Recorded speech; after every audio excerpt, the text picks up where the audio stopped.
कि सीजल प्री और मेंस में मेरे भाई यहाँ पर क्या फ़र्क है। चलो मेरे भाई आप लोगों से मैं यहाँ बोल रहा हूँ, ठीक है। ये भाई का है कि सर ये जो सीजल का पेपर होता है सर, इस सीजल के पेपर में प्री में और यहाँ पर मेरे भाई मेंस में क्या फ़र्क है। देखो मेरे भाई यहाँ पर आप बताओ। सबसे बड़ी बात अगर हम देखें तो देखो प्री में क्या कहानी होती है।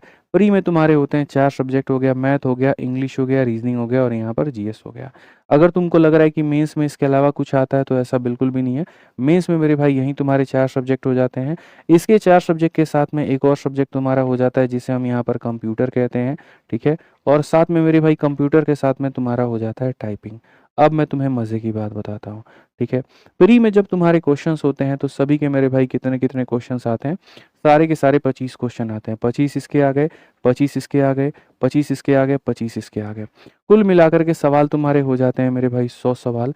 और अगर हम नंबर की बात करें मेरे भाई यहाँ पर, तो 200 नंबर का पेपर हो जाता है। 200 मार्क्स हो जाता है यहाँ पे, ठीक है। यहाँ पर हर सवाल के 2 नंबर तुम्हारे होते हैं। नेगेटिव मार्किंग की बात करें यहाँ पर तो 0.25 तुम्हारा नेगेटिव मार्किंग होता है, ठीक।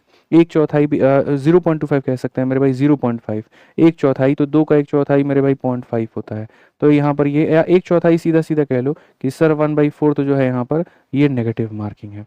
1/4 यहाँ पर क्या है, नेगेटिव मार्किंग है, ये कह सकते हो। इसमें मेरे से ये भी पूछोगे प्री क्वालीफाई करने के लिए कट ऑफ कितना चाहिए, तो पिछली बार जो कट ऑफ है वो 160 नंबर गई हुई थी जनरल कैटेगरी की, और बाकी अलग-अलग कैटेगरी की कम जाती है। अब उसके बाद अगर हम बात करें मेंस को लेकर के, मेंस में मेरे भाई यहाँ पर क्या होता है, मैथ के आपके आते हैं 30 सवाल और आपके यहाँ पर जो है रीजनिंग के आते हैं। मैथ के बाद में मेरे भाई आते हैं रीजनिंग के, इसके आते हैं आपके 30 सवाल।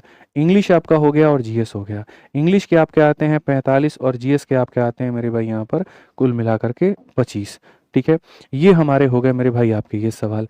यहाँ पर आपके हो गए कितने, 60 सवाल ये हो गए और यहाँ 70 सवाल ये हो गए। कुल मिलाकर के जो सवाल होते हैं वो 130 होते हैं। यहाँ पर हर एक सवाल 3 नंबर का होता है, पूरा पेपर हो गया 390 नंबर का। यहाँ पर जो नेगेटिव मार्किंग होती है वो 1/3 होती है नेगेटिव मार्किंग। समझ में आ गया बात यहाँ पे, ठीक है। अब उसके बाद बोलोगे सर यहाँ पर और क्या है, कंप्यूटर का क्या केस है। तो जो कंप्यूटर का पेपर होता है मेरे भाई यहाँ पर ये सिर्फ क्वालिफाइंग होता है, ठीक है। कुछ क्वेश्चंस आते हैं इसके, कमेंट बॉक्स में आप लोग बता दीजिएगा कितना क्वेश्चन आता है, ठीक है। तो इसको सिर्फ क्वालिफाई करना होता है, इसको मेरे भाई यहाँ पर इसका नंबर नहीं जुड़ता है। तो ये सिर्फ और सिर्फ मेरे भाई यहाँ पर क्वालिफाइंग होता है। और ये भी उसी तरीके से जो टाइपिंग होता है मेरे भाई यहाँ पर, ये टाइपिंग भी आपका क्या होता है, क्वालिफाइंग होता है, ठीक है। प्री में यहाँ पर क्या होता है, तुम प्री का पेपर देते हो, प्री का पेपर तुम क्वालिफाई करते हो, प्री में कहीं पर कोई मेरिट नहीं लगता। ये पूरा पूरा पेपर जो है मेरे भाई हाल फिलहाल अभी जो पैटर्न चल रहा है उसके हिसाब से यहाँ पर ये क्वालिफाई करते हो। इसको क्वालिफाई करते हो तो तुम मेंस में जाते हो, और मेंस में जाते हो मेरे भाई यहाँ पर तो जो सारा मेरिट है वो 390 नंबर पे बनता है। अगर तुम्हें यहाँ पर ये पता करना कि सर मुझे एमईए में जाने के लिए कितना नंबर चाहिए, पिछली बार मेरे भाई एमईए की जहाँ तक मुझे याद है 353 नंबर की कट ऑफ गई थी जनरल कैटेगरी की।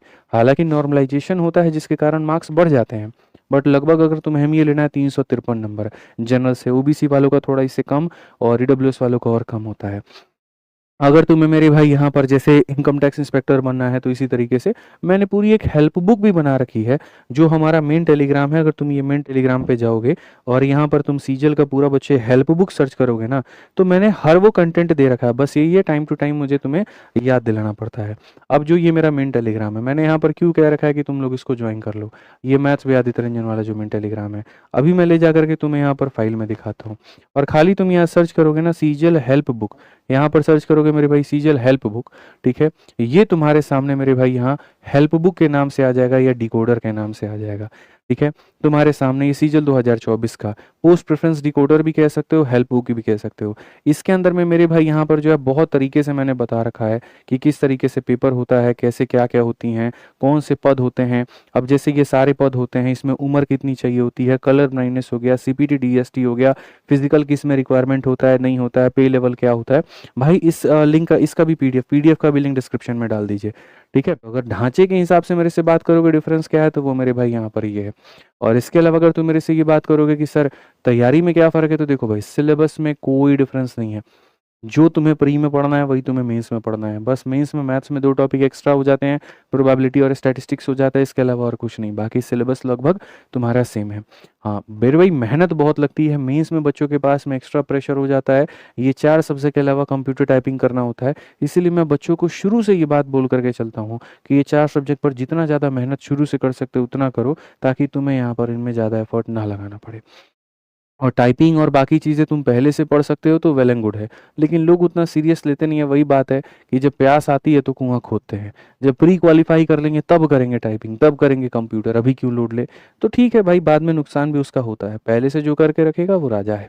मेरे भाई बढ़िया से पढ़ाई करो, बढ़िया से सारी चीज़ें करो भाई, ठीक है, मैं तुम्हारे साथ में हूँ। कोई भी चीज़ चाहिए ना कमेंट बॉक्स में बताओ, नोटिफिकेशन के बारे में जानकारी चाहिए भाई खड़ा है, पढ़ाई चाहिए, गाइडेंस चाहिए भाई खड़ा है, जो भी चीज़ चाहिए तुम्हारे साथ में तुम्हारा भाई खड़ा। तुम बस पढ़ो, तुम बस सिलेक्शन के लिए काम ना करो, मैं तुम्हारे साथ हूँ, मैं हर चीज़ तुम्हारे लिए तैयार करके ला करके दूंगा, बस तुम्हें पढ़ना है।